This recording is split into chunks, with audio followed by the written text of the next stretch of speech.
Um, I would also like to recognize Shirley Sullivan because of her book on Miles Maryott, and I'm going to tell Cherrie will do some telling about her mom's side of the people.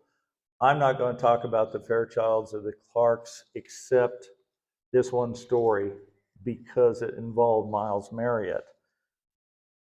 Incidentally, does anybody in here know who the most famous person in Garden County was that was born in Garden County?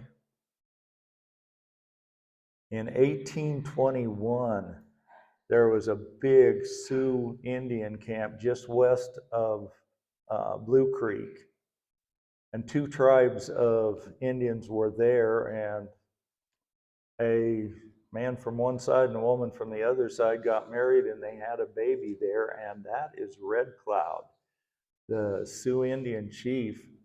You'll see some things that say he was born actually where the rivers came together in North Platte, or the town of North Platte. But research and a great author have said no, it's where Blue Creek and the North Platte River came together, and there are a lot of proofs that there was a big Indian village there. Now that I've rudely interrupted myself with that, I'll go back to Miles Maryott. He was probably the most talented taxidermist, a great artist. His work is very valuable in Dawson County, where he was originally from. He was a crack shot, and he was a mean drunk. And for all of his attributes, the mean drunk probably outweighed all of them. My grandpa, Wes Clark, in the 1920s was going into town, and he was also a good shot. And he was getting supplies. He was coming across the street going to his buckboard, and Miles came out, and he was on a bender, and he said, Wes Clark, I understand you're a good shot, and I know I'm a better shot, and I'm tired of hearing about you, so you and me are going to shoot it out right here and now. And the more Grandpa talked and tried to diffuse this situation, the madder Miles got. And Grandpa was 3/4 English and 1/4 Irish, and he had a delightful way of talking. And he said, you know, Miles, I've heard you're a pretty good shot yourself. And I don't think either one of us would probably have a problem hitting a human from 10 yards. But I got a different idea. And what would that be?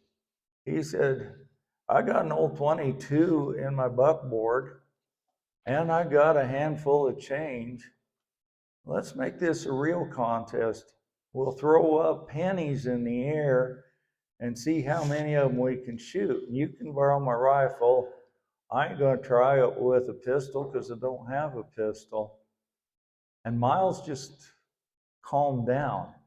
This was a real contest, and he was going to beat him fair and square.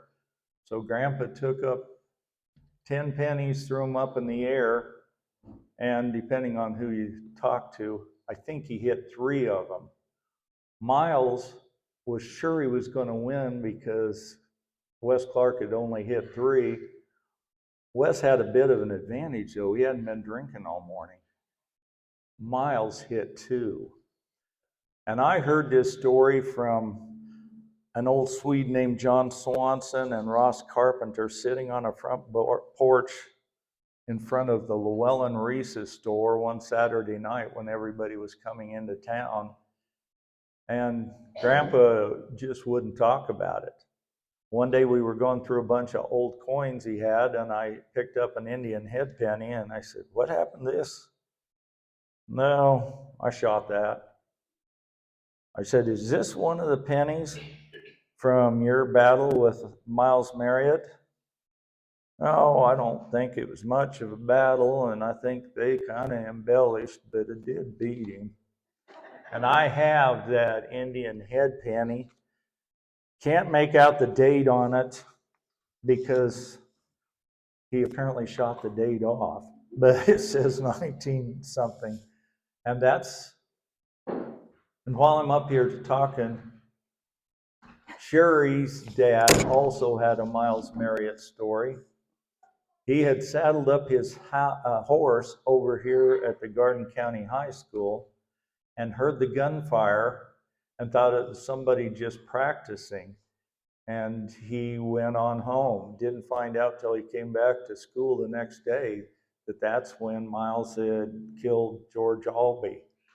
And it was, if you read Shirley's book, you can get a lot of information about how it happened, but I disagree with the people in Dawson County. Miles Maryott wasn't a good person. He was a great artist and he was a great taxidermist, but it didn't outweigh the mean drunk stuff.